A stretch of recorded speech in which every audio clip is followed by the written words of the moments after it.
మా అమ్మ వాళ్ళ ఇంటికి వచ్చాను నేను. మా అమ్మ జొన్న రొట్టె కదా ఇది, సొద్ద రొట్టె చేసిందంట. నాకు తెలియదండి, నేను లేని ఇప్పుడే వచ్చాను, అందుకే నాకు తెలియదు. ఇది పప్పు, నేను నైట్ది. మా అమ్మ ఇప్పుడు పప్పు చేసింది మళ్ళీ. బాగుంది పప్పు, నేను తిన్నాను. అన్నం, మామిడికాయ పచ్చడి, రసం, వేడి వేడి అన్నం.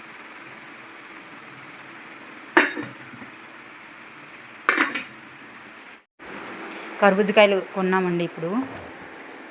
50కి 3 అన్నారు. మేమైతే 50కి 4 తీసుకున్నాం. అలాగ 100కి 8 కాయలు ఇచ్చారు.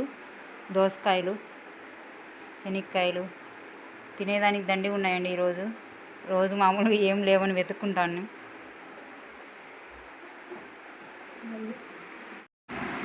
కర్బూజకాయలు కోసి ఫ్రిడ్జ్లో పెట్టింది మా చెల్లెలు.